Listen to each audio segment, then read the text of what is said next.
What is going on, everybody? It's your guy Shikato here for another marathon step-by-step introduction to the game. I'm going to be covering implants and cores. Now, if you are unaware of implants and cores, you might want to jump off this video and go play some Marathon. No, but on all seriousness, essentially I'm going to be going over implants and cores, and I'm going to be talking about some of the fundamentals and best practices when implanting or installing these into your runner shells. So I do see a lot of players, what they'll do is they'll kind of just take some implants for the head, body, and legs and just kind of stick them in there haphazardly and not really read what it is that these implants do. Implants come in all varied shapes, sizes, and perks, right? And for example, I have a few mods in my backpack for the torso, and I have them for survival kits 1, 2, and V3. And essentially, as you've noticed, each one has a different perk allocated with it. Some are for PvE, some are for PvP. And so sometimes I'll see players have these implanted in them, which they just kind of mix and match. They don't really pay attention to what they actually do perk wise, and you're kind of shooting yourself in the foot in game when you happen to just start shoving them in there. So as you can see, with the V1 survival kit, Finisher Siphon, which restores health. We have the V2 version, which ballistic resistance, reduces incoming UESC damage for ballistic weapons. And then we have the V3, when your shield breaks, hostile pings are immediately removed. Now, again, each one has a different perk allocated, and each one, as you can see, increases your stats by 5. So 5, 10, and 15. Now, the other issue that a lot of players will do is not only not pay attention to the perks, but they will not complement not only their runner shell and their abilities, but also with the other implants.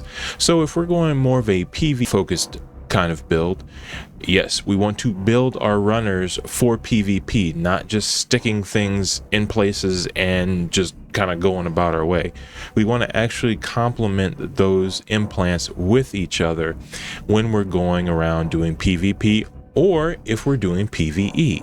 So we want to really keep that in mind. That's why I say a lot of people struggle fighting bots, because they don't have any implants that are used to fight the bots. Yes, some of them do kind of mix and match when it comes to breaking shields and otherwise, but you also want to pay attention to what actually benefits you when you're out there doing your runs. In addition to that, let's talk about cores. Now, each runner shell has 2 cores you can install that are specifically tailored to them. Now, they come in a variety of different perks and bonuses.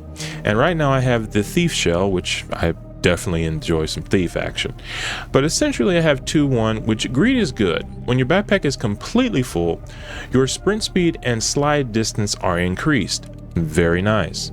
Again, we have boutique. The finer things also grants weapon reload speed and agility based on the number of items in your backpack. So again, rather than having your base cores, which kind of give you a myriad of different kind of bonuses and perks, you kind of want to lean more into the shell tailored cores. Now, let me go ahead and talk about some default cores. Now, Communal Cleanse, okay? Communal Cleanse removes all negative status effects with a consumable to nearby allies or runners in this case. Now, this basically is almost a miniature version of Triage's HP drone. Now, the HP drone, like you say, if you remove your, cleanse yourself of any kind of debilitating effects, it will also remove those from runners that you have your med drone attached to. Now, we also have one here is like for like. Defeating hostiles with ballistic weapons will reduce the duration of your machine's hardware status effects, and defeating hostiles with volt weapons will reduce the duration of your operating system status effects. So just to kind of point that out, if you go over here, As you can see, your hardware reduces the duration of status effects that debilitate your runner's physical chassis. Of course, you see those debilitating effects. Then if you go to firewall, same ordeal, but with EMP and hack. Now, you may be wondering, well, how do you know that? That didn't say that in the core. Well, ladies and gentlemen, let me show you how you figure that out. So if I go to my vault down here and I go to the advanced OS debug, it shows EMP and hack and maximizes firewall for an extended duration.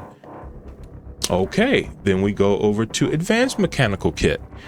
Same ordeal, reduces hazardous mechanical MCH status effects and maximizes hardware. Reading is fundamental, ladies and gentlemen, so let's move on. I just wanted to kind of bring this to light because, again, I see people saying that the game is too complex, the game is too brutal, the game is too hard, when all it really requires is for you to just read what abilities you have, read what implants you're putting in, and all the gear you're equipping with. Now, if it comes down to just straight up gunfights, yeah, maybe some skill issue is involved. I know that word gets tossed around so much. But when it comes to actually understanding the fundamentals of Marathon and your runner shells, it really goes down to just reading. Go ahead, practice implanting certain cores, certain implants, and just playing around with it. Maybe wait a little bit, farm up certain implants and certain cores, and then try and implant all of those at the same time to maybe even maximize your play style. So I just wanted to share this with everybody, just kind of give a little bit of an overview for, you know, the statistics, the stats, how do you kind of implement certain gear into the shells of Marathon. Let me know what you guys think in the comments, and I will see you all in the next one. Peace.